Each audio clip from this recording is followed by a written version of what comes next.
Annoncé il y a un peu plus d'1 an et demi, le prochain Tomb Raider nous a été présenté plus en détail lors du dernier E3. On a ainsi assisté à une longue démo qui, il faut bien l'avouer, nous a clairement rassuré quant à la puissance narrative, ludique et technique de ce reboot. Plus qu'une préquelle donc, ce Tomb Raider donne de nouvelles bases à une héroïne pourtant bien installée dans l'esprit des joueurs.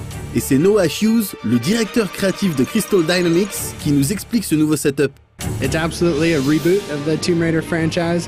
We're telling her origin story. So basically, how did Lara become Lara? How did she become the Tomb Raider, right? So we take a 21-year-old fresh out of university. She's an adventurer, aspiring archaeologist on her first big adventure. Her vessel, the Endurance, shipwrecks in the Dragon's Triangle off the coast of Japan. She's stranded on this island, and a lot of this is her survival story. How does she survive this island? But also, how in the process does she become Lara Croft? But this is really about a journey of a young woman becoming the character that she will become. On a donc là affaire à une Lara Croft volontaire mais inexpérimentée, et surtout beaucoup plus fragile aussi bien physiquement que mentalement. Une image de Lara à laquelle les joueurs ne sont pas forcément habitués et qui a certainement dû poser des challenges aux équipes créatives. You start with a certain difficulty, even taking a franchise that's so well known and well loved. A lot of people know Lara Croft and have expectations about who she should be, and we want to respect that, but we also want to deliver it in a fresh way. And I think people are also excited to see a new take on the franchise, as long as it really is true to what people want to see in a Tomb Raider game. So we take a lot of the things that people loved about Lara, but we deliver them in a new way, and that was challenging. But also as an origin story, it was important for us to show growth. So we needed to start somewhere that was very different than what people knew. That idea, for us, I guess I would encapsulate it by saying we wanted to make her human again. She was unflinching. She didn't show pain. She didn't show fear. She didn't really even hardly show feelings. And for us, we needed to start by saying, no, this is a real young woman, and she is going to go through an extraordinary ordeal.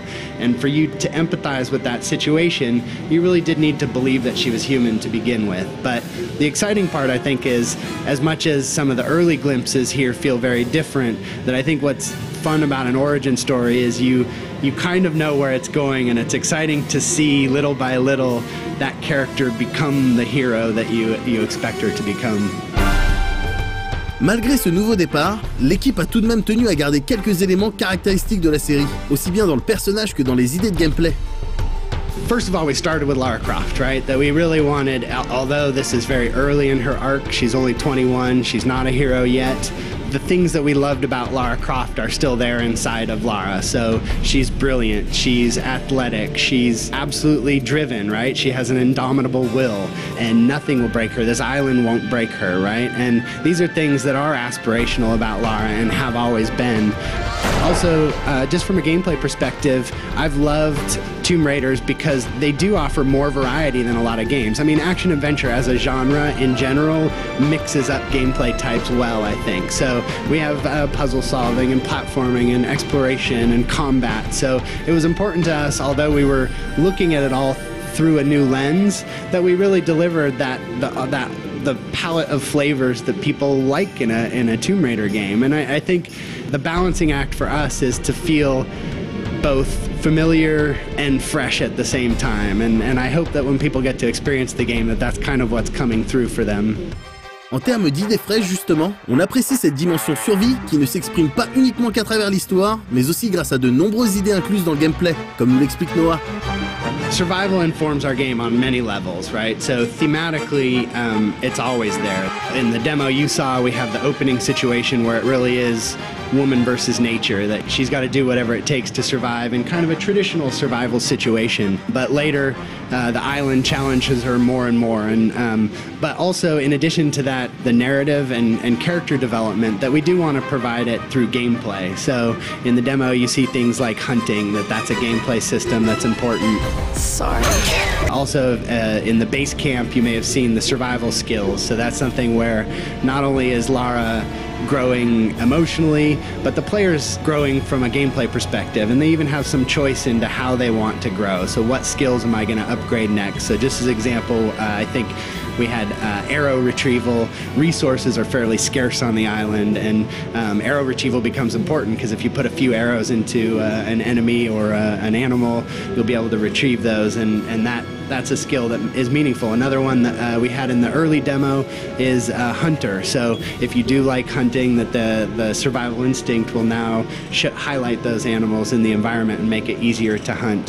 One of the things that we do is we try to deliver survival in an action way, right? There is a different game out there conceptually that you could have made of just very simulation-oriented survival.